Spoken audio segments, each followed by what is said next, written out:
première question, je voulais déjà savoir si tu es revenu rapidement sur le combat face à Francis avec Cyril. Oui, on en a débriefé pas il y a pas très longtemps et on en a fait des petits bouts, pas totalement, on n'a pas fait. D'habitude, on fait un gros débrief. Là, on a fait des petites séquences de débrief de temps en temps. Lui, il me dit qu'il a mis un petit peu de temps à le revoir. Toi, tu l'as revu rapidement le combat? Oui, moi, je l'ai revu rapidement sur le retour sur Paris. Dans l'avion, je le matais déjà. Euh, comment dire? Bon, je terminais je terminais le bouquin dans l'avion, mais de temps en temps, j'avais la curiosité d'aller voir certaines séquences et tout. Et ouais, j'ai revu. Ton impression du direct, c'était la même que celle que ton analyse finalement a posteriori quand tu as revu les images? Non. Euh, sur le coup, quand tu vois le combat, moi, je le vois toujours en mode négatif. Je pars de là avec l'impression qu'on a peu fait. D'ailleurs, je suis toujours dans cette optique-là. Je vois toujours, je suis pessimiste pour ne pas être surpris ou alors être surpris positivement. Donc, du coup, je vois avec l'œil du négatif en mode on n'a pas assez fait. Et là, quand je revois, je dis mais non, c'était pas si catastrophique finalement. Et, euh, et donc, du coup, ça pique un peu de se dire bon, c'est pas si loin finalement. C'est ce que Cyril dit d'ailleurs aussi. Et j'imagine que ça fait partie de votre débrief, mais qu'il y a eu 3 gros takedowns, mais Cormissa, il n'a pas véritablement été dominé parce que même au sol, c'est des phases de mobilisation, mais pas véritablement des phases de lutte. Tu étais assez d'accord avec ça? C'était ça ton message aussi? Tu sais, ça, c'est un contrôle, mais le contrôle fait partie du grappling. En MMA ou même en grappling pur, le fait de pouvoir annihiler le sol de l'autre et les techniques de l'autre, parce que je suis un peu plus puissant, bah, ça marche, ça compte. Il faut pouvoir le faire. Il faut avoir les capacités de bloquer quelqu'un et d'empêcher qu'il puisse se... Oh!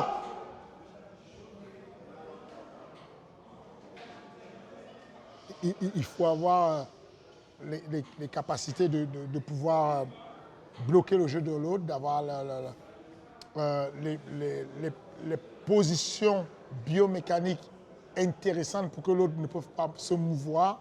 Donc pour ça, il faut saluer sa performance à Francis, c'était génial. Cyril l'a dit, c'est qu'on ne se rend pas compte de la puissance de Francis jusqu'à ce qu'on la teste. Et puis aussi que lui, il a gagné en expérience. Il faut en être conscient de ça. Tu es d'accord avec elle? Bon, absolument, ça c'est indéniable que à partir du moment où tu affrontes des personnes et que tu es en échec, bah, si tu es un tant soit peu intelligent, tu apprends de ces échecs. Donc, je pense qu'il a grandi. Je pense que déjà, l'amertume et le regret, ça pique. Je me rappelle quand on est dans l'avion, il y a des moments, sur le retour, il est là, il est calme, on fait autre chose, on regarde un film. Et donc, il va faire ah, fait chier. Et tu dis qu'est-ce qu'il y a? Tu dis ah, tu sais, je viens d'avoir un flash là. Je me dis oh, j'aurais pu faire ça, j'aurais dû faire ça. Ah, et je lui dis je suis désolé, mais il faut que tu t'accroches. Ça, tu vas le vivre pendant des mois. Tu vas vivre des cauchemars. Tu vas penser qu'à ça. C'est le cauchemar du combattant. C'est que quand tu as perdu un combat par KO, par soumission et que c'est rapide, tu ne t'en veux pas tant que ça. Tu te dis, bon, globalement, je ne pourrais rien faire. Quand tu as perdu de pas loin, tu vas te refaire le film 100 000 fois et ça va te bouffer, ça va te ronger. Et il faut juste espérer que tu sauras en faire profit, quoi, que tu sauras en tirer profit, à te dire que comment je fais pour ne plus faire ça, tu vois. C'est ça. Tu fais partie de ceux qui, après une défaite, justement, vont tirer le jus optimiste en disant, bah, tous les champions le disent, on apprend plus d'une défaite que d'une victoire. Nous, on n'attend pas d'apprendre de la défaite. Même des victoires, on a souvent appris. Il y a des victoires qu'il a eues et sur lesquelles je lui disais, bon, là c'est bon, on a fait un beau combat, on a gagné le combat. Fais attention, j'aime pas quand tu poses, quand tu t'ouvres et quand tu es en train de faire ton esquive rotative et que tu sors ta tête n'importe comment, on pourrait se faire contrer. Et pourtant, on a gagné le combat, mais on fait un débrief dessus sur Donc, même en cas de victoire, on peut apprendre de la victoire. Mais surtout en cas de défaite, parce que la défaite t'oblige à revenir sur la réalité. Tu es allé à l'UFC comme champion intérimaire, tu rentres, tu n'es plus champion de rien. Et là, c'est une claque. C'est un truc qui te... Pour la première fois de ta vie, tu dois... Les proches te parlent de la défaite. Parce que c'est tout un process, en fait, la défaite. La défaite, c'est un truc où tu expliques aux gens comment tu as perdu et pourquoi tu as perdu. Les gens, même quand tu ne veux pas te justifier, tu es en réunion de famille, tu es avec les amis, les gens veulent t'entendre. Et donc, tu reviens, ils t'obligent à revenir dans le passé. Des fois, on est en affaires, mais on est sur un rendez-vous qui n'a rien à voir avec le MMA. On va parler avec un monsieur de crypto-monnaie. On est en train de parler des NFT, mais ça n'a rien à voir. Et le mec, bon, il est fan et il dit, bon, ce combat avec Francis, ah, on n'était pas loin. Hein. Mais pourquoi vous n'avez pas... Mais pourquoi vous avez fait cette clé de talon, en fait? Et là, il te ramène. Et Cyril et moi, on se regarde, on sourit, on fait... Que parle, comme disent les Italiens. Les Italiens, c'est que parle, c'est un peu... Fais chier. Et donc, cette pénibilité à vivre ça, à traverser ça, t'éduque. Ça te donne la détermination de ne plus vouloir le vivre, ça. Parce que quand on te le dit, moi, je l'ai vécu en tant que combattant, en tant que coach. Et donc, quand je le disais à Cyril, il m'entendait, il le savait, mais il m'entendait de loin. Comme quand tes parents te disent, ne mets pas les doigts dans la prise. Tu entends ça de loin, tu te dis, bon, il abuse, papa, attends, je vais tester un peu, tu vois. Bah, c'est un peu le même truc, c'est que quand tu dis, Cyril, ça fait 4 fois que j'analyse les possibilités. Il n'y a aucun choix possible. Le seul choix de Francis de gagner le combat, c'est de t'amener au sol. Est-ce que tu as capté ça? Il n'y a pas d'autres options dans sa vie pour te battre, à part t'amener au sol. Je l'ai verbalisé. Et il dit, c'est bon, le King, j'ai capté. C'est bon, le King. Et des fois, il va rigoler, il va dire, oh, tu sais, le King, il est archi prudent, il a peur de tout, il prévoit tout. Quand on est à la mer avec les gosses et tout, et qu'il y a un gosse qui n'a pas le gilet, c'est moi qui ai dit, mais vous êtes fou, hein, mettez-lui un gilet. Imagine, il y a le bateau qui machin, le gosse s'envole, il y a tout le monde qui rigole en disant, oh, toi, t'es un peu heureux, toi. Et là, il met le doigt dessus. Et quand le combat se termine, il dit, ça fait chier parce que je me l'ai tellement dit, 100 fois tu me l'as dit, et je sais que si je ne veux pas qu'on m'amène au sol, je sais comment ne pas aller au sol. J'ai juste à boxer en déplacement et on ne m'amène pas au sol. Et là, comme je me disais, je ne visualise pas vraiment m'amener. Parce que je sais que tu m'as dit qu'il va m'amener au sol. Mais je ne le vois pas archi technique en lutte, tu vois. Et donc je me dis, je vais le contrer en lutte. Et puis non. Il a assez de puissance pour te contrôler au sol et t'amener au sol. Et donc je pense que ça fait partie de l'apprentissage. Je pense que tous ces petits détails-là le rendent beaucoup plus prudent, beaucoup plus mature et qu'on aura une meilleure version. Est-ce que justement, c'est pas ça ce côté Pierre et le loup, quand le parent a dit non, mets pas le doigt dans la prise, ce côté expérience quelque part, ce qu'avait manqué à Francis face à Miocic. Tu avais beau lui dire les choses, il n'a jamais voulu t'écouter. Là, c'est peut-être un peu différent parce que Cyril, c'était justement peut-être ce côté un petit peu, je ne sais pas comment dire, mais naïf. Voilà, Cyril, c'est différent. Cyril, il est à l'écoute. Il est à l'écoute, il a mis le protocole comme on l'a vu. On avait un protocole basé sur du taekwondo avec des frappes, avec des coups de pied qui marchaient très bien. Et donc, il y a des ajustements qu'on a fait. Par exemple, ce coup de pied-là sur lequel qui occasionne la première amenée au sol. C'est un coup de pied qu'on fait souvent aux entraînements et sur lequel Cyril le met de manière douce, de manière avec un dosage homéopathique vraiment gentil. Et quand tu lui demandes, appuie un peu, quoi, soit un peu, vous m'avez vu tout à l'heure, il me mettait des grands coups de pied, je les retenais les coups de pied. Pour lui faire comprendre s'il n'y a pas de puissance et de vitesse dessus, ton adversaire peut les retenir. Et donc, du coup, quand il va tourner avec ses collègues, Alan Boudreau, Nassourdine, et Ahmed Salamov, et bien d'autres poids lourds qui ne sont pas connus encore par le grand public et tout, il va aller en douceur quand il pose ses coups de pied. Sauf que cette habitude de faire de la douceur est peut-être l'habitude qui a permis qu'il mette ce coup de pied contrôlable par Francis, qui lui donne l'opportunité de mettre la première catapulte, la première grosse projection. Donc, du coup, ces ajustements-là permettent de voir et de dire, tu vois maintenant de quoi je parle. Quand je te dis que les gars qui sont là, on a des grands lutteurs qui viennent du Caucase, qui ont une certaine puissance, qui savent encaisser des coups. On a des athlètes de pied-point comme Thomas Mosny qui vient de la République tchèque, qui a un poids lourd à 130 kg, qui fait le K1 et tout. Quand tu mets des front kicks, mets des vrais front kicks. Fait mal. Et lui, il dit, mais non, aux entraînements, je ne vais pas faire mal.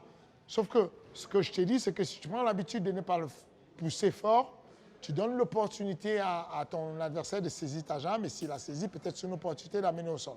Donc, c'est vraiment des petits ajustements à faire. Que moi, de mon côté, à force de crier le loup tout le temps et qu'il n'y a pas le loup, bon, quand je crie le loup, bah, il ne fait pas attention parce qu'il s'est dit, bon, Fernand, ça fait 10 combats, tu me dis le loup va arriver, je n'ai pas vu le loup, bon, le 11e combat, je ne vais pas avoir peur, mais il y a le loup cette fois-ci.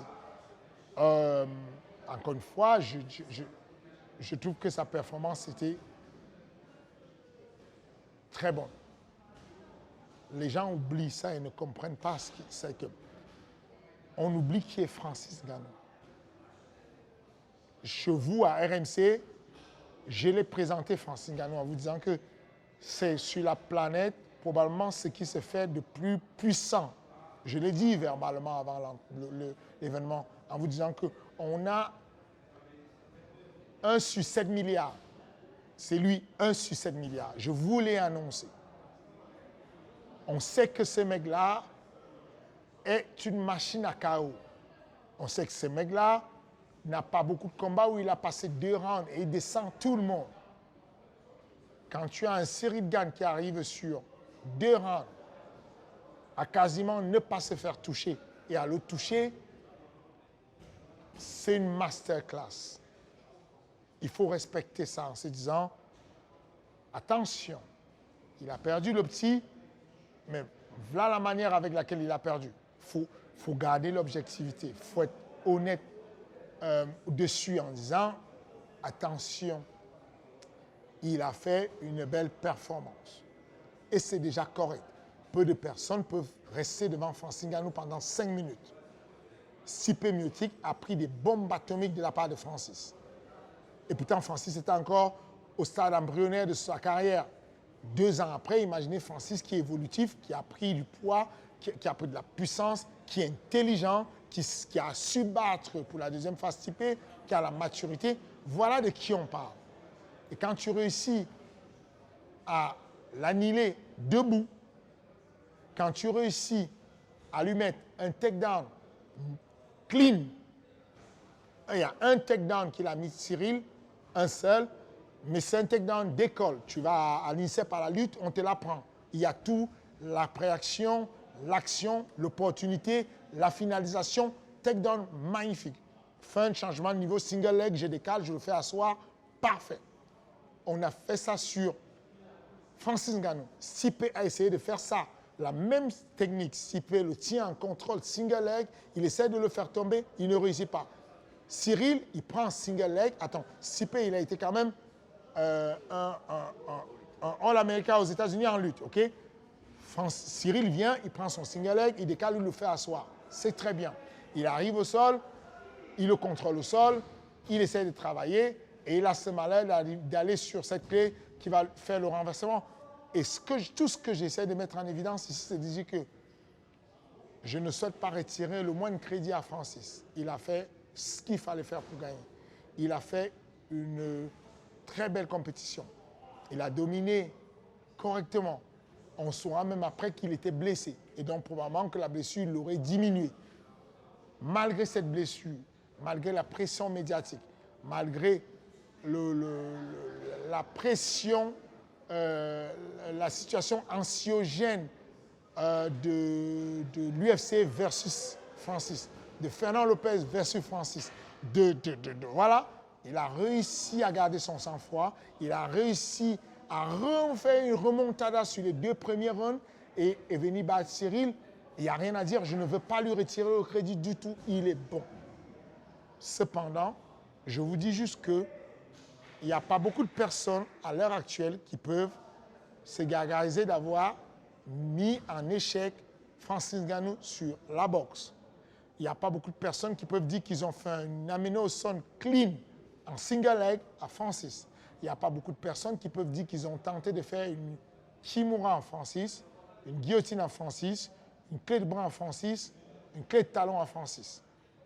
Ça, c'est ce qu'on appelle mise en danger. Je tente quelque chose et dans le score du grappling aujourd'hui, quand je tente la kimura et que tu ne tapes pas et que ton bras est tendu, on considère qu'il y a une mise en danger. Ça compte finalement comme à un moment donné, si à point égal, on va prendre celui qui a eu la plus longue durée de mise en danger.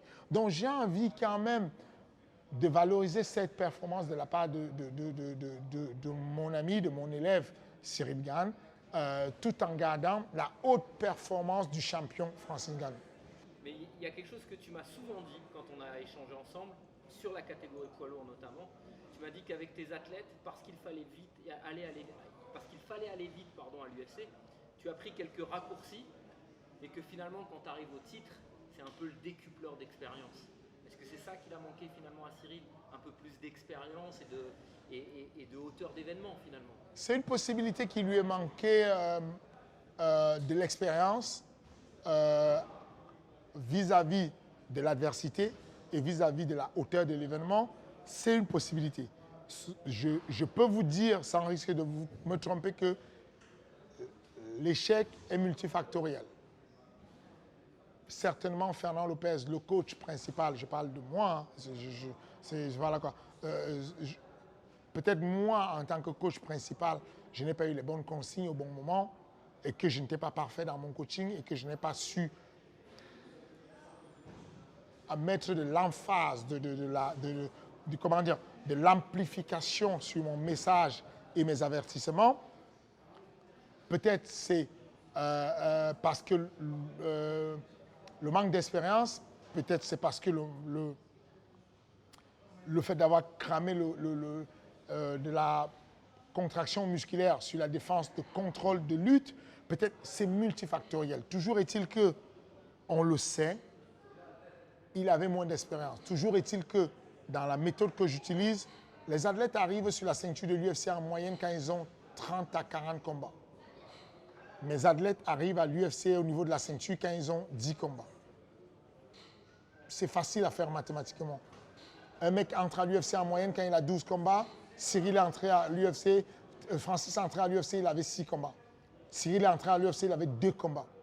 Donc, fatalement, sa course, elle est très rapide parce qu'on a trouvé la solution pour arriver à la ceinture sans avoir des problèmes avec la lutte qui est sa kryptonite.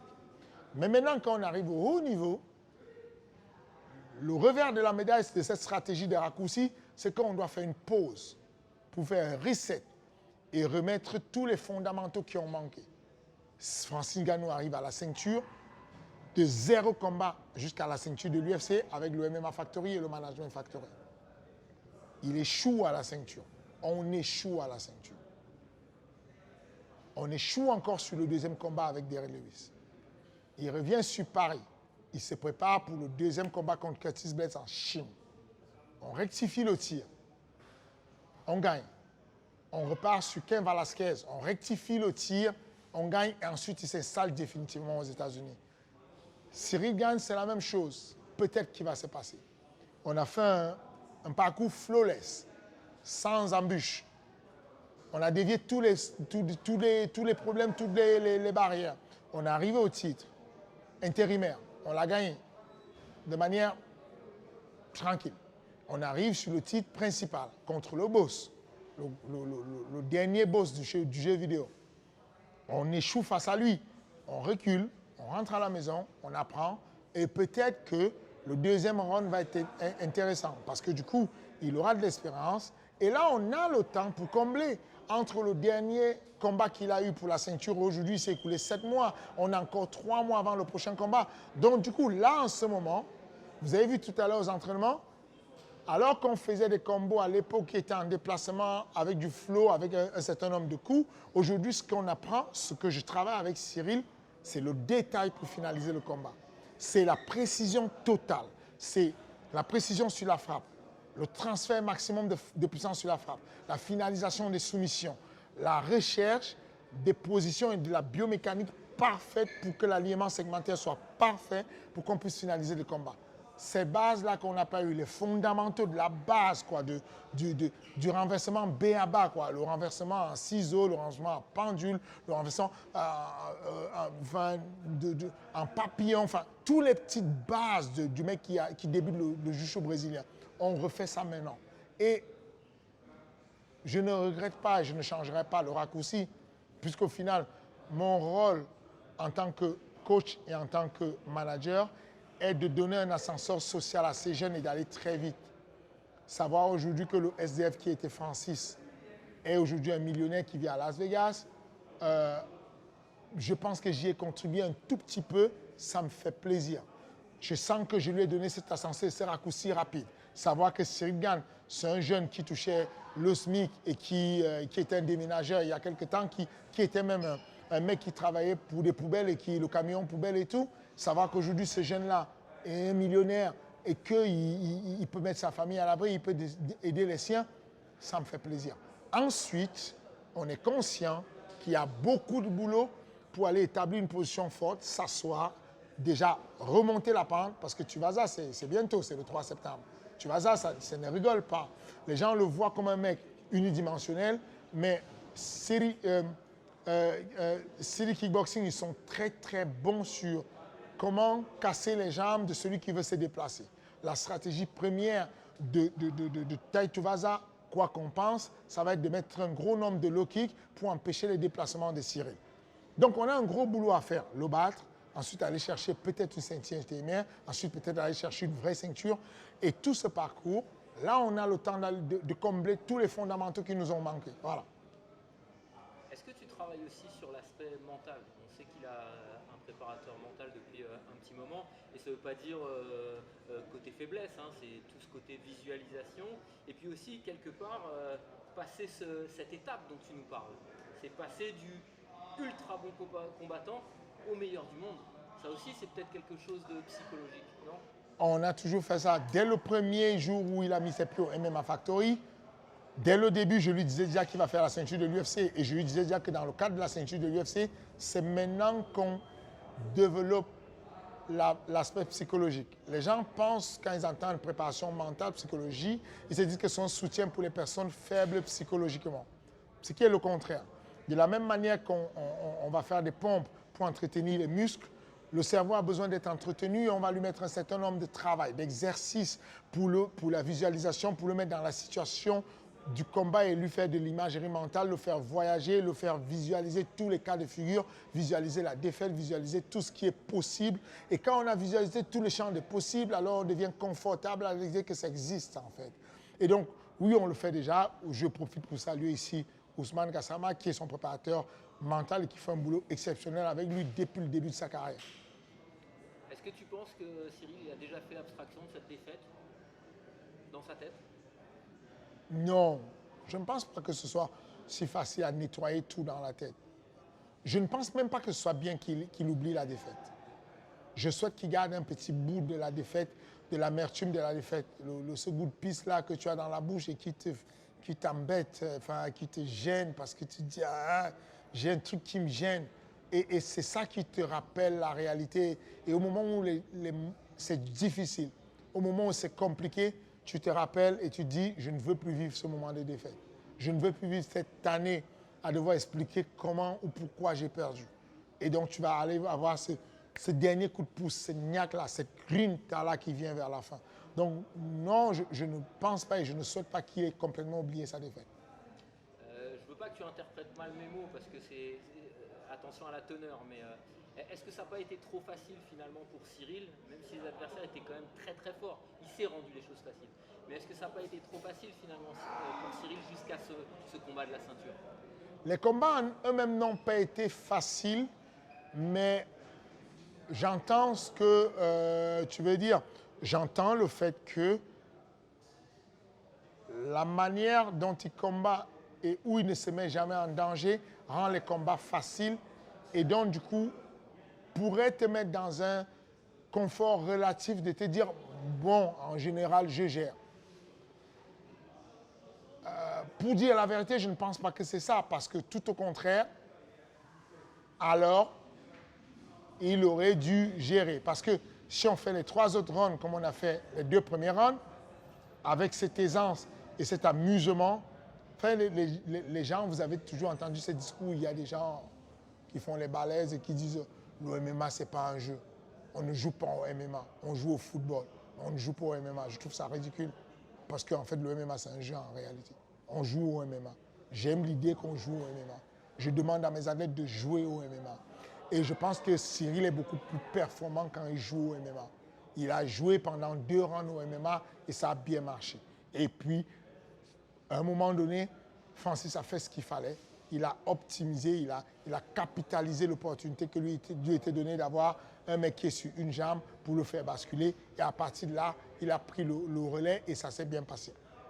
Cependant, oui, je pense que la légèreté avec laquelle il prend le combat ne doit pas être mal interprétée et penser que c'est de la négligence et qu'on ne se prépare pas. On s'entraîne comme des fous furieux. Mais on se met en tête de se dire, le MMA, c'est un jeu, c'est un sport. Et en gros, quand tu te mets dans la mentale de jouer, ça t'enlève et ça t'ôte la pression de ces risques supplémentaires d'extrême danger. Si tu te mets à faire de la conduite automobile et que tu fais du 300 km/h, tu sais que si tu conscientises le fait que le moindre petit caillou que tu vas croiser sur la chaussée pourrait faire décoller ta voiture, bah, tu vas lever le pied de l'accélérateur. Pour être le pied au plancher sur ton accélérateur, il faut que tu sois un peu dans la relativité et que tu te dises c'est un jeu. Et donc, j'aime bien l'idée de voir Cyril qui s'entraîne sérieusement, qui envisage tous les cas possibles, mais qui joue quand même au MMA. Je reviens aussi sur la semaine avant le combat et notamment la conférence de presse. Moi, j'avais fait un peu exprès justement de piquer aussi bien Dana White que Cyril, que Francis à un certain point. J'ai l'impression que Francis, quand même, il a compris maintenant les codes. C'est subjectif, mais j'insiste, moi je suis convaincu de ça. Aujourd'hui, il a compris les codes du sport de combat, du marketing, du business, se présenter avec le costard, avoir des punchlines déjà toutes prêtes, comprendre qu'il faut bien répondre à l'antagonisme, et puis se placer aussi un petit peu comme le grand frère. Est-ce que ça a joué dans le combat de Cyril, peut-être un peu dans la tête, et puis finalement dans le combat en lui-même? Probablement. Probablement, ça a un sens. Ça a un sens de se dire que ça a pu jouer dessus.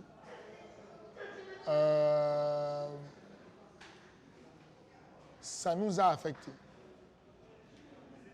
Ça m'a affecté. Et la connaissance des codes, notamment, on prend ton cas où il t'a mis un gros coup de pression. Ce sont des codes, c'est un exercice où il s'est dit, bon, en rhétorique, on te l'apprend. On t'apprend en rhétorique quand tu réussis à mettre le point sur un truc où tu peux avoir raison, où tu peux insister sur la raison et demander à la personne de t'apporter la preuve. Ayant le manque de preuve, tu insistes dessus et tu ne lâches plus l'affaire. Tu voulais parler d'autre chose, mais il ne lâchait pas l'affaire. Il voulait plier le coup et marquer le point sur les échecs. Ça, c'est de la très belle rhétorique. Il a su quoi faire. À l'inverse, la rhétorique de Cyril a été de parler en homme d'honneur. Et il s'est dit, ma stratégie, c'est que je vais le mettre en difficulté en le poussant à porter de l'honnêteté parce qu'on est des gentlemen et on est des hommes d'honneur. A few good men. Voilà comment il voyait les choses. Homme d'honneur. Et donc, il enlève ses lunettes, il dit à Francis, regarde-moi droit dans les yeux. Regarde-moi droit dans les yeux, Francis. Tu dis vraiment et tu confirmes que tu m'as mis KO aux entraînements? Et Francis dit, on le retire ses lunettes, le regarde, il dit oui.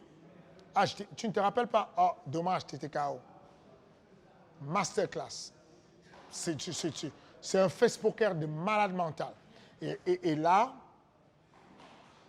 je ne dis pas que ce moment-là a affecté le combat, parce que c'est quand même assez distant du combat.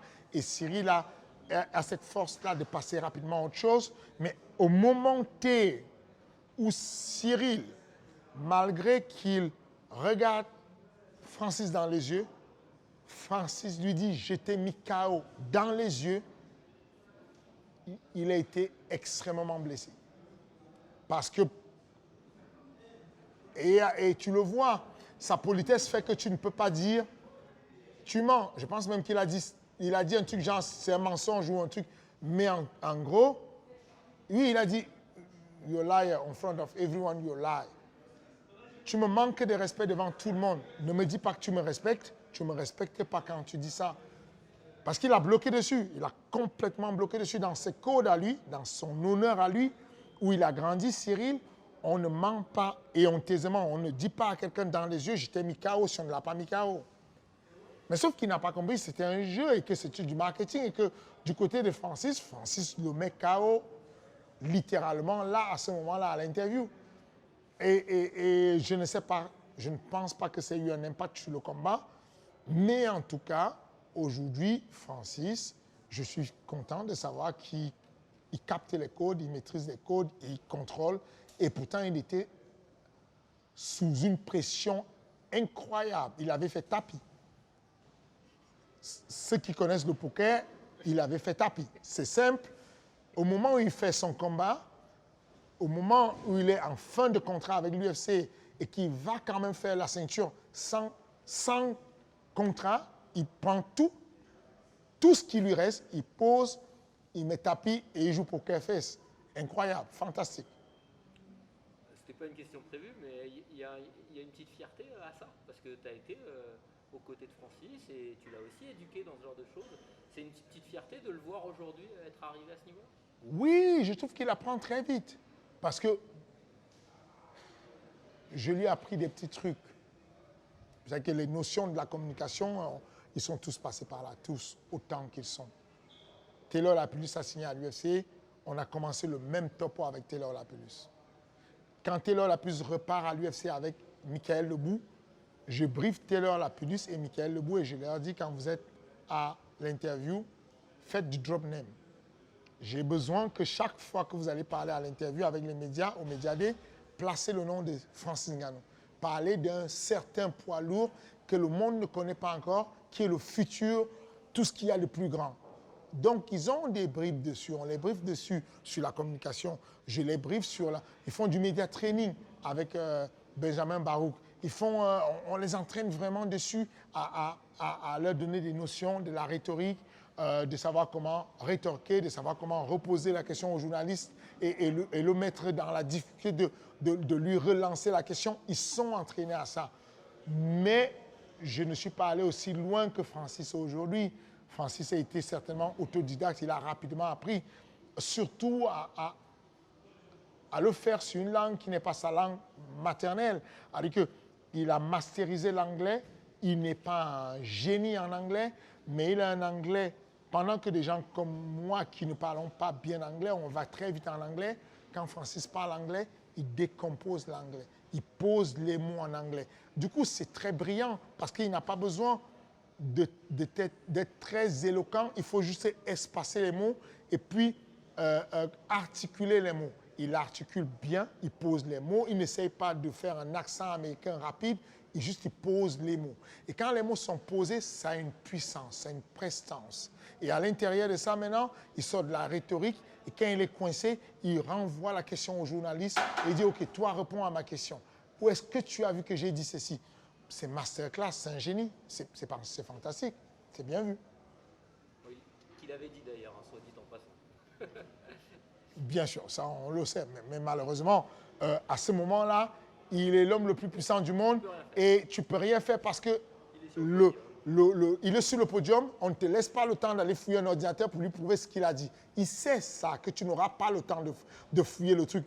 Poker face, il est magnifique dans ce qu'il fait. Et quand ton adversaire te bat dans ce game-là et que tu connais les règles du jeu, tu fais juste ça. Tu le salues et puis tu sais la révérence. Pour revenir à Cyril et la préparation, on a donc beaucoup parlé de lutte. Cyril, lui, il est convaincu, moi je suis assez d'accord avec ça, qu'il ne s'est pas fait dominer en lutte. Comme tu le disais, il s'est fait dominer en grappling, parce qu'il n'a jamais vraiment été mis en danger, il n'y a pas eu vraiment de ground and pound.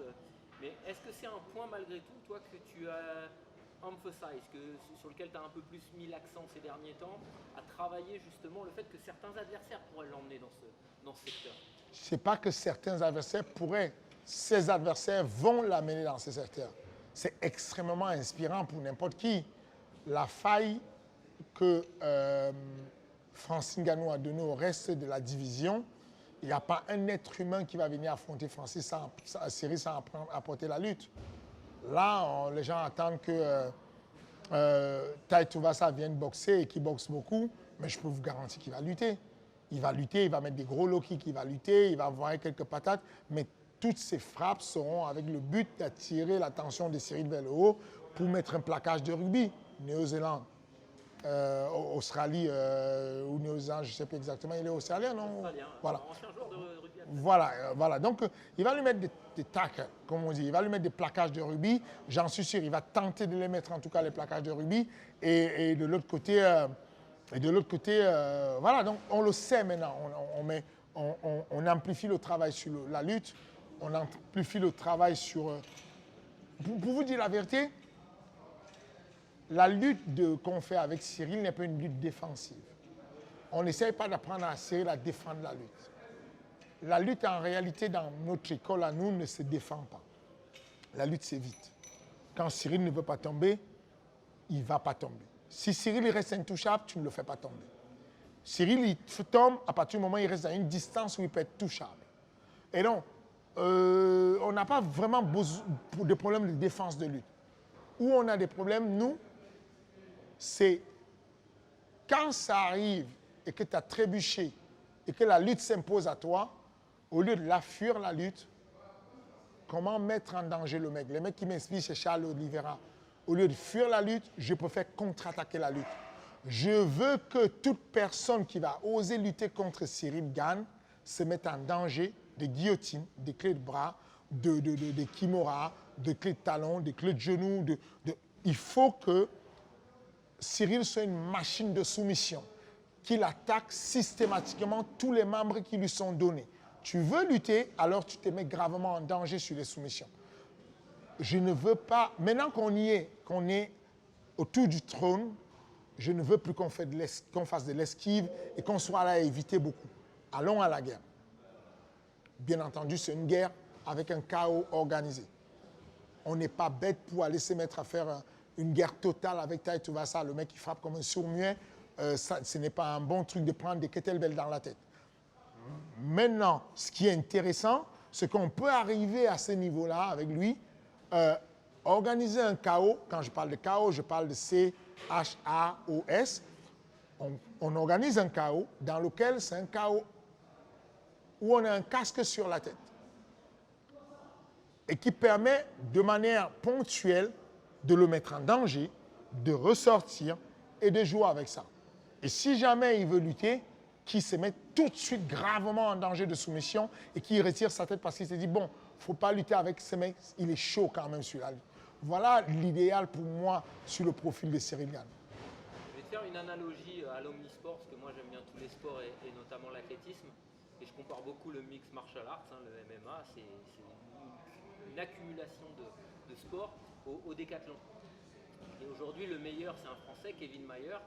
Et depuis quelques années, il a pris le parti de se dire, je ne suis plus vraiment un décathlonien, mais je veux être un spécialiste qui cumule toutes les disciplines. Et aujourd'hui, il va s'entraîner à la perche avec Renaud Lavillenie, il va s'entraîner au disque avec Mélina Robert-Michon, avec les meilleurs.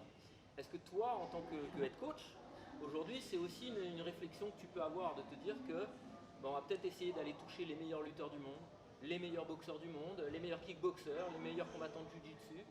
Est-ce que c'est une réflexion que tu as ou... C'est ce qu'on fait. C'est ce qu'on fait déjà. C'est ce qu'on a souvent fait. Vous avez eu des bouts de vidéos de Cyril Gane qui s'entraînait à l'INSEP sur le pôle de boxe anglaise. Aujourd'hui, on est en camp d'entraînement sur lequel on déplace le pôle carrément. Et l'équipe de, je ne sais pas si vous avez entendu parler de l'équipe de Infinity. Infinity, c'est une équipe de grappling qui est la meilleure de France. Ils viennent sur le championnat par équipe au Jiu-Jitsu brésilien, ils ont tout gagné. Les mecs à la tête de ce club, c'est François Laurent, c'est David Pierre-Louis. Ce sont des personnes qui, on considère qu'ils sont des spécialistes sur ce sol-là et on accompagne ça avec eux. Et ils nous apportent une aide dessus, un travail dessus qui est assez brillant. Moi, je suis le mécano de la fin. J'ai des spécialistes qui aident beaucoup. John Dovey, pour la boxe anglaise, s'occupe des mégas, va régler les derniers petits réglages sur la boxe et tout, va affiner ce qu'on veut sur la boxe anglaise. On a un pôle de boxe anglaise qui gère ça correctement. Le sol, il y a des experts. La lutte, il y a des experts. Et ensuite, moi, je suis là pour l'entraînement où on met tout ensemble. Mon rôle, c'est de dire à mes élèves, OK, vous avez un couteau suisse, mais il faut savoir à quel moment vous sortez le tournevis, à quel moment vous sortez le couteau, à quel moment vous sortez la fourchette. C'est ça mon rôle. Mon rôle, c'est de mettre tout ça ensemble et que le gars soit fluide dans le transfert d'utilisation. J'étais là en boxe anglaise et boum, il y a un coup de coude qui sort, tu ne l'as même pas vu venir. Du coup de coude, bon, on est déjà en train de faire une clé sur le genou. De la clé sur le genou, on remonte en boxe anglaise. Et voilà, ça c'est mon rôle, de faire vraiment le mec qui est là, qui a les mesures et qui va jouer avec l'orchestre, qui va dire, bon là vous montez, et là vous descendez, et là vous, voilà un peu ce que c'est le rôle que je fais. J'ai tous ces spécialistes autour de moi qui apportent leur précision, et moi je vais apporter la touche finale pour combiner tout ça et faire qu'il soit une machine qui sait comment utiliser les outils. Cyril, c'est le meilleur couteau suisse que tu as jamais eu? De loin, sans aucun débat, Cyril Gane est le meilleur athlète que je n'ai jamais eu.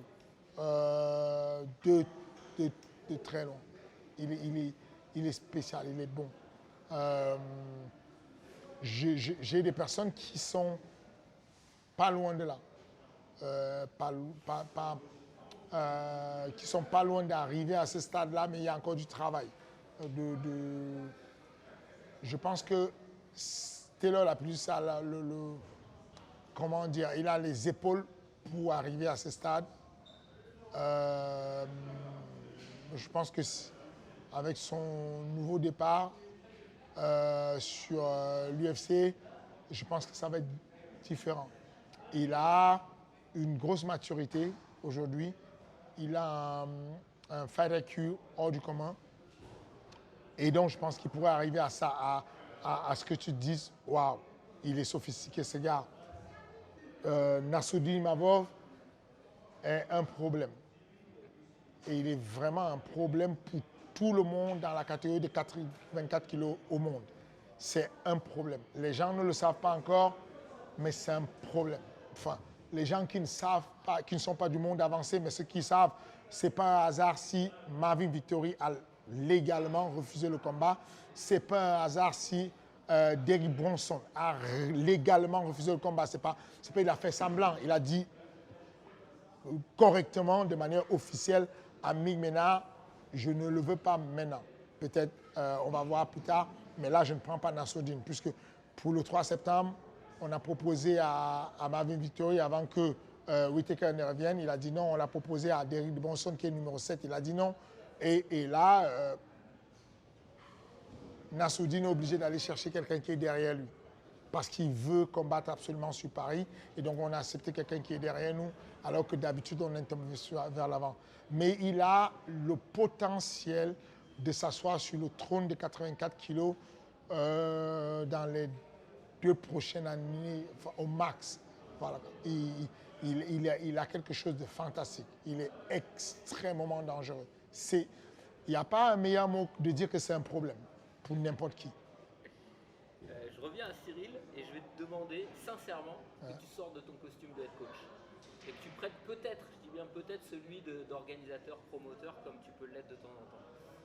Est-ce qu'il ne manque pas aussi à Cyril, parce que c'est l'avis de Dana White sur certaines prestations, ce côté spectaculaire, ce côté dangereux sur un coup, ce côté j'éteins la lumière? ce côté où je fais le spectacle, je fais le show et je mets des KO. Il manque à Cyril le côté, là je parle en tant que promoteur, le côté j'éteins la lumière. Le côté à tout moment, je peux éteindre la lumière, je peux. Oui, c'est ça, Parce qu'en réalité spectaculaire, il est spectaculaire. C'est vrai, c'est vrai. Jerzino éteint la lumière. Beaucoup, il éteint souvent la lumière. Mais quand il n'éteint pas la lumière, il est éteint. Voilà. Donc du coup, je préfère un mec qui est vivant, qui anime le show et qui éduque le public. Aujourd'hui, les 2 milliards de personnes dans la planète, sur la planète qui suivent le MMA ne connaissent pas forcément tout le MMA, ne comprennent pas ce qui se passe au sol. Effectivement, et ils ne vont pas. Ceux qui connaissent vraiment le MMA vont apprécier un gros combat de Khabib pour aller finaliser ou un gros combat de Derrick Lewis qui va mettre un gros KO. Mais c'est bien aussi d'avoir ces personnes-là qui ne sont pas des fins connaisseurs du MMA et qui savent qu'elles vont miser leurs sous sur le mec qui les fait rêver. Ce mec est un virtuose, quoi. Il surfe sur le MMA. Il surfe sur le MMA, littéralement. Enfin, je ne sais pas si vous vous rendez compte de ce qu'on est en train de dire. On est souvent en train de sublimer les gens quand ils sont décédés. J'espère qu'il aura une très longue vie, mais le jour où Cyril Gane ne sera plus là, on va l'élever au point de ce que les gens m'ont blâmé à un moment donné d'avoir fait comme comparaison. Mohamed Ali. Parce que quand je dis ça et que je vous parle de Mohamed Ali, vous avez la chair de poule et tout de suite vous criez blasphème. Vous criez sacrilège. Parce qu'on l'a mis dans un... Mohamed Ali, c'est né... On crie blasphème parce que, un, il n'est plus des vivants. Donc, on l'a élevé au statut de personnalité, on l'a sanctifié. Il est intouchable, on ne doit pas y toucher. Quand je dis Mohamed Ali, vous paniquez. Je pense vraiment que on peut le dire sans se faire lapider que ce mec est un boxeur exceptionnel. La manière dont il approche le combat, la lecture de jeu qu'il fait, quand on va dans le détail, c'est phénoménal. Quand vous avez quelqu'un qui arrive et on vous dit Derrick Lewis, quand tu essaies de lui mettre un low kick, il te contre un bras arrière et il est dangereux.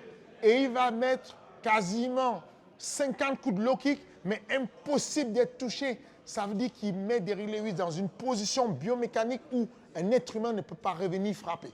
C'est impossible. Il met une feinte. Quand la feinte est placée et que Derrick a mis son transfert de poids ailleurs et qu'il ne peut pas revenir frapper, il lui met un low kick. C'est phénoménal. Il n'y a pas beaucoup d'êtres humains qui font ça. Effectivement, en tant que promoteur sportif, j'aimerais qu'il puisse apporter la touche finale, la cerise sur le gâteau. Il faut que ce mec puisse nous descendre des gars avec des high kicks. Regardez la jambe de ce mec. Elle monte tellement vite. Son tibia sur la carotide. Je rêve de ça. Je fais que ça. Je pense qu'à ça. Je ne fais que ça toute ma vie. Je ne travaille qu'à à essayer de sortir des coups de coude qui vont changer le monde. On travaille tout ce qui peut amener à l'extinction, puisque c'est ce qu'on veut aujourd'hui, l'extinction. Et on va chercher des coups de coude qui peuvent arrêter le combat.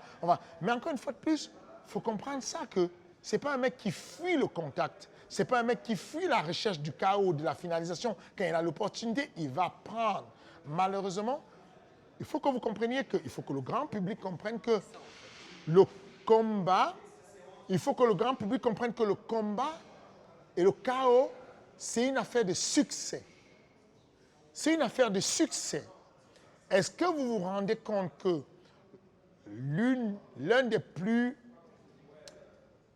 on va dire quoi, knockout artistes de l'histoire du MMA, Francis Ngannou, a mis une quinzaine de coups de poing plein pot à Stipe Miocic lors du premier combat et que ce dernier n'est pas tombé KO.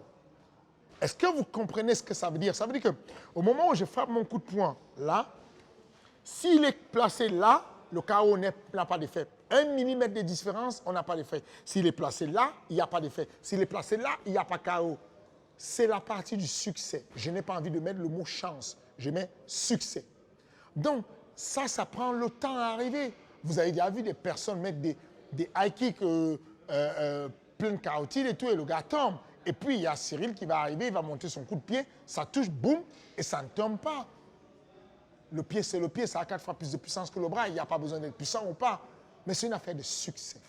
À un moment donné, on espère toujours que les étoiles vont s'aligner et que ce fameux coup de coude qui se relève et qui éclate le visage d'Eric Lewis, et on voit la sueur jaillir qui montre qu'il y avait un certain nombre de newtons dans cette frappe, mais il n'y a pas de chaos. C'est une affaire de centimètres, c'est une affaire de succès, c'est une affaire de chance. On n'est pas encore là. Mais oui, je vais être honnête, en tant que promoteur sportif, je suis le président d'ARES, j'aimerais que mes athlètes me pètent des KO et de soumission en veux-tu, en voilà. Mais aujourd'hui, il reste spectaculaire. Quand il tourne avec Derrick Lewis, il a forcé quand même le chemin pour aller finir Derrick Lewis. Il a dû avancer, il a dû rester dans la boîte. Quand je dis monte au filet dans mon langage, ceux qui ne le savent pas, c'est va au front. Quand je dis reste dans la boîte, c'est va rester en tête à tête avec lui. Ça, c'est le moment de faire la bagarre. On a une bagarre contrôlée, cependant, on a des méthodes. Quand il monte au filet, on va lui demander de monter un bras très fermé qui va fermer les portes, mais on va à la bagarre. Il va chercher le danger, mais c'est un danger qui reste assez calculé. Non, je pense qu'il cherche. Il cherche, mais je dis encore que honnêtement, le nombre de fois, vous n'imaginez pas le nombre de fois où on est ensemble, on s'envoie des vidéos, on dit « Pourquoi ça n'arrive pas à nous? C'est abusé. » Parce qu'il y a un gars qui fait un coup de pied, un coup de coude retourné ou un coup de pied, on se regarde, on voit la vidéo, on dit on a tellement fait ça, mais jamais pour nous, ça ne met un KO, tu vois, ça sonne le mec, mais il n'est pas KO, tu vois. Alors que autant ici, on a le knockout power avec le bras, autant des membres comme les coudes, les genoux, les pieds, il n'y a pas, enfin, on ne développe pas, il n'y a pas, il est puissant dessus. Donc, il n'y a pas de doute. Mais encore une fois de plus, je pense que jusqu'ici, il a eu une carrière relativement facile parce qu'il facilite la victoire, mais il n'a pas eu le succès dans les finishes de ses combats. Je pense vraiment que de la même manière que John Jones, qui est lutteur à la base, sort des high kicks, sort des coups de coude retournés, quel est le geste technique qu'il n'a pas fait, Cyril? Qu'est-ce qu'il n'a pas fait? Est-ce que vous connaissez de votre mémoire 5 combattants qui ont tenté de mettre une clé de talon à 20 secondes d'un combat qu'ils gagnaient complètement? Ils avaient gagné tous les 3 rounds, il reste 20 secondes, le gars va chercher la finalisation en clé de talon. Qui fait ça? Donc, moi, je trouve qu'on est un peu dur avec lui. Je pense qu'il va chercher la finalisation, mais encore une fois de plus, dans la vie, il y a ce qu'on appelle le succès. On a la réussite, mais il manque un truc où tu as un timing de succès. Et le timing, on ne l'a pas souvent eu encore de succès. Et vous le voyez qu'il y a des mecs, Conor McGregor, José Aldo, je recule sur 1, 2, 3, j'aspire, je mets un crochet, je clipse le mec, boum, il tombe. Ça, c'est le succès. Vous redemandez à Conor McGregor de le faire 100 fois, il a échoué. Il a mis des coups dans tous les sens, à n'importe qui. Il a essayé de toucher Diaz, il a touché plein pot, il a connecté des gens pêle-mêle, mais il n'aura plus ce flawless-là. Avec Eddie Alvarez, il recule, esquive, il touche 1, 2, 3, 4, tout rentre dans la boîte. Parfait. C'est bien, mais il y a le succès un peu dedans.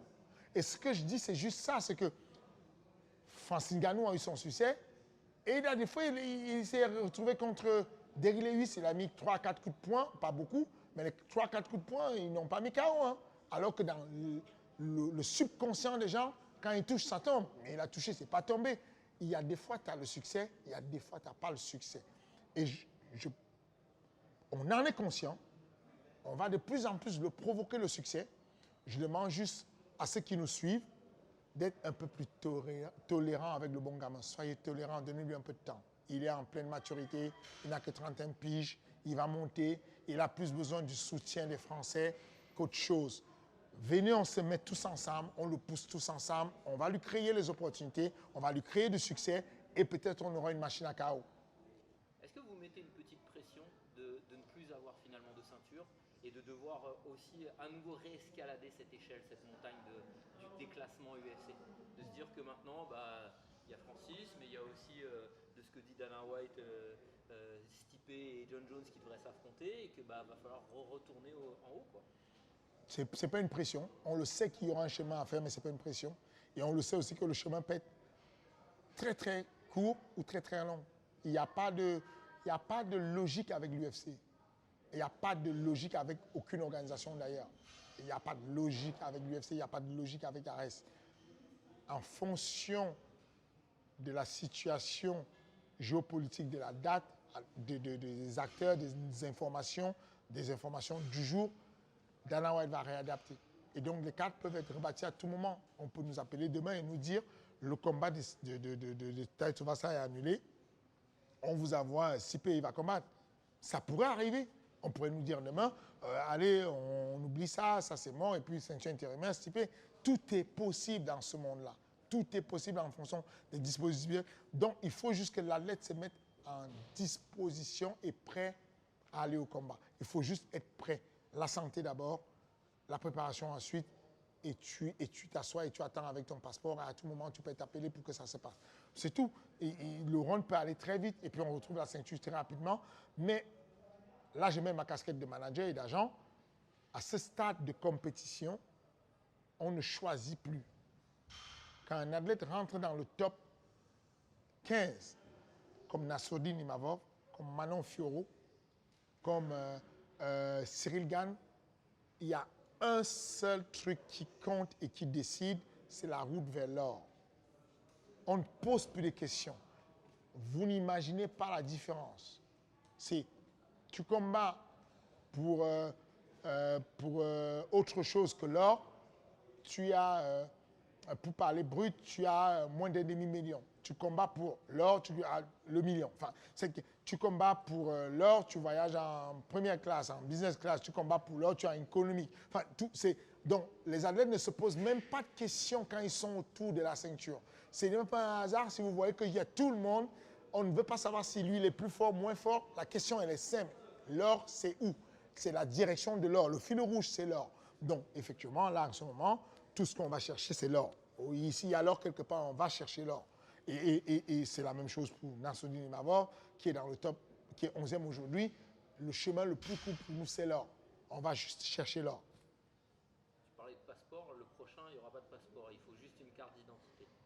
Qu'est-ce que ça représente pour la team, justement, de combattre à Paris comme ça, dans une telle soirée? Énorme. L'arrivée de l'UFC en France. Énorme, énorme. L'arrivée de l'UFC en France, c'est énorme. Tu sais, il y a des moments où on en parle, et puis on en parle machinalement, et tu dis UFC à Paris, et tu en parles. Et puis quand tu te poses 2 secondes, tu dis, mais non, attends, je me pince, là, il faut que je me pince. L'UFC à Paname. Ici, c'est pareil. Mais moi, quand j'arrive sur l'OMMA et que je connais l'OMMA, il y a déjà 20 ans en arrière, il y a des pionniers du MMA qui vendent l'OMMA, qui parlent de MMA. Il y a des grands anciens qui développent, qui poussent l'OMMA. Tu vois, Mathieu Nicourt, Daniel Koniam, Mathieu Nicourt, c'était mon professeur de MMA, Cyril Diabaté, Loïc Pora. Vraiment, il y a déjà des vrais anciens qui sont là et qui poussent pour l'OMMA. OK? Et à ce moment-là, moi j'arrive, je débarque, j'entends parler du MMA et donc je rêve du MMA. À un moment donné, je me rends compte qu'on peut organiser. Je vais faire cette organisation en 2015. Ensuite, il y a une avalanche, il y a du lobbying, il y a de la complication pour remonter la légalisation du MMA.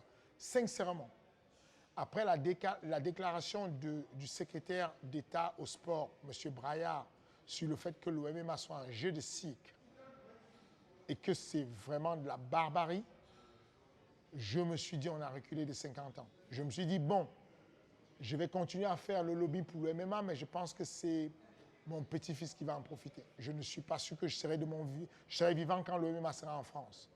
L'UFC en France. C'est un sketch. Pour moi, c'est un sketch. Les gens ne se rendent pas compte que là, le 3 septembre, on va sortir du métro parisien pour aller à l'UFC. C'est un sketch. À l'époque, quand on allait à l'UFC à Londres, on se disait, waouh, c'est trop proche, quoi, c'est pas possible. On a juste pris le train et on est à l'UFC à Londres. Je suis allé coacher Thierry Ramos-Soukudjou à l'UFC Londres. C'est là à côté. Et là, aujourd'hui, on est là à Paname, de notre salle du 12e arrondissement. On va partir à pied et on sera à l'Accor Arena à pied de la salle de sport. C'est un délire. Ceux qui sont encore plus anciens que moi et qui ont vraiment œuvré pour la légalisation du sport, je pense qu'ils doivent se dire, mais c'est pas possible. Je rêve, c'est pas possible que ce truc soit... Non, l'UFC est vraiment là. À moins de 10 minutes, il n'y avait plus de place. Ils ont écoulé 20 000 places en moins de 10 minutes. Non, c'est quelque chose de trop puissant. C'est énorme ce qui se passe. On ne se rend pas compte de ce que c'est. C'est énorme. Et donc, du coup, on le voit autour de nous. On voit la médiatisation. On voit, on est à Rungis. Hein. Là, on est ici, on est à Rungis, c'est pas Paris. On a RMC Sport à Rungis, les gars. RMC Sport, déplacement jusqu'à Rungis. Ça vous donne l'intensité du développement de sport. Le sport aujourd'hui est en train de prendre une dimension haute. On est mainstream. On monte. J'ai fait hier une interview avec un média qui n'a rien à voir avec le sport. L'écho, enfin, on est en train de parler avec des médias qui parlent de l'économie, du sport et qui n'ont rien à voir avec le sport. On comprend que ça se développe, qu'on va à une vitesse exponentielle.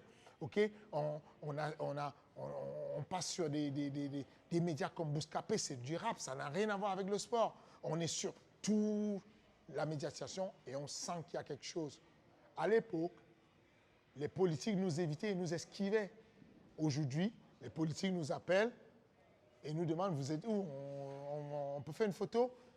Parce qu'aujourd'hui, ça fait bien d'être avec le MMA, parce que le MMA est cette passerelle entre le politique et le populaire.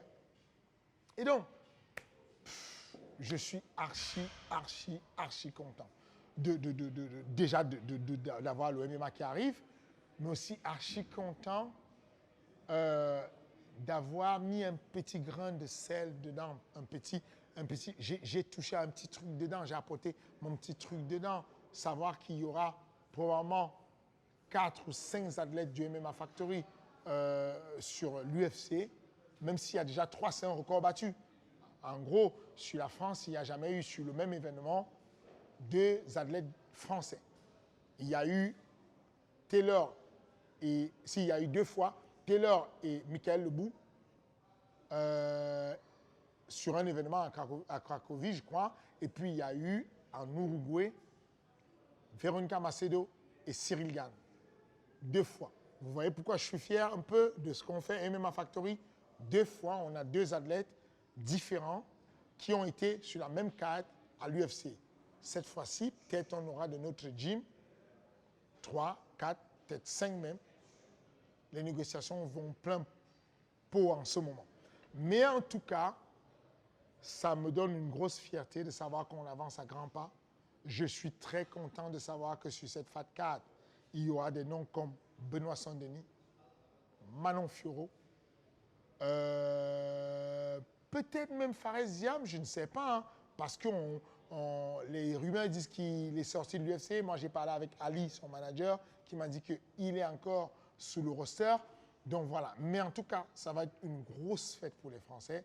Et ces personnes-là, loin d'être des concurrents, viennent 1 à 2 fois l'année pour donner un gros élan à ce qui se passe tous les jours, comme Ares, qui est la référence du MMA et qui est là tous les mois à donner du show sur le territoire. D'ailleurs, l'UFC nous a demandé de coupler quelque chose ensemble et donc on est le 2 septembre et eux ils sont le 3 septembre et on couple en fait tout le monde qui a un ticket de l'UFC pour avoir 30% sur Ares et on a mis un truc qu'on appelle le fan experience où il y a des fans qui vont arriver et qui vont faire une tournée entre la découverte de la pesée, de la presse conférence, des athlètes de l'UFC, la découverte de l'événement d'Ares et le lendemain événement encore avec le bouquet final qui sera le soir du 3 septembre.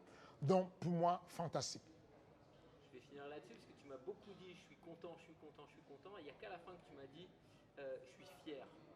Mais est-ce que tu n'es pas aussi très fier quand même que le main event quoi? Le main event, c'est ta team, c'est toi, c'est Cyril Gane, c'est l'un de tes athlètes.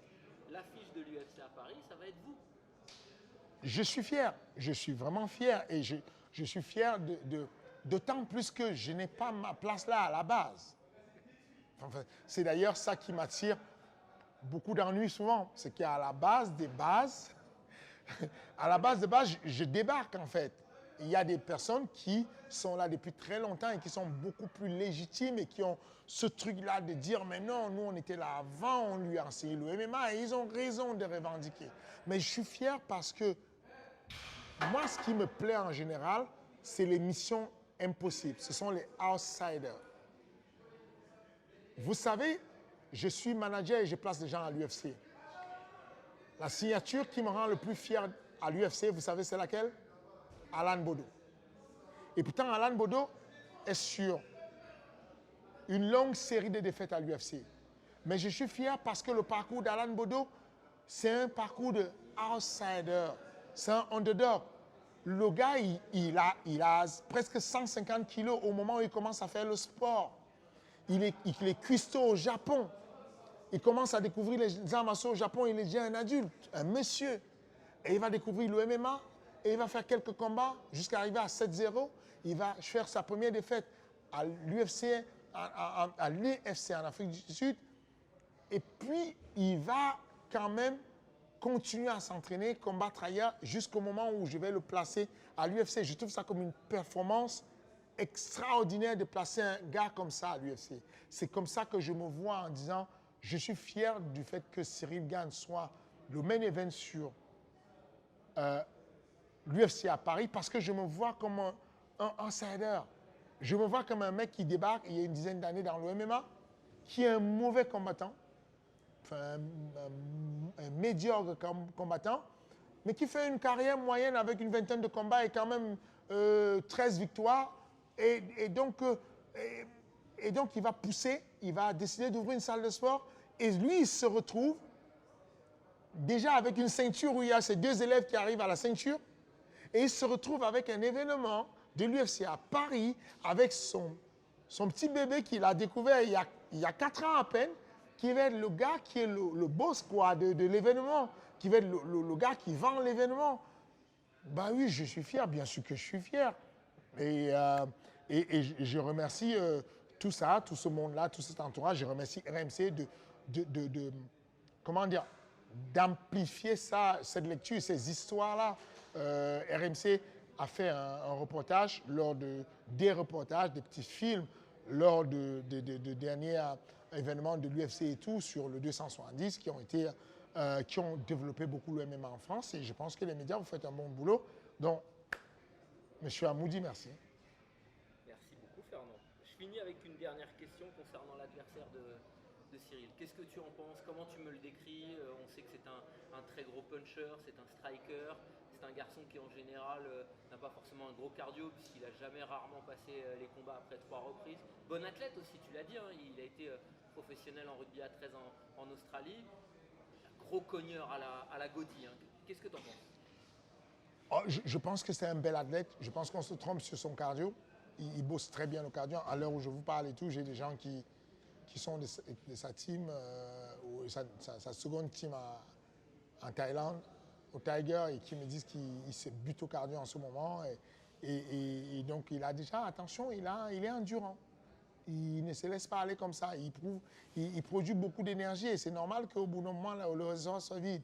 Mais moi, je l'attends sur le cardio. Je l'attends sur la bagarre.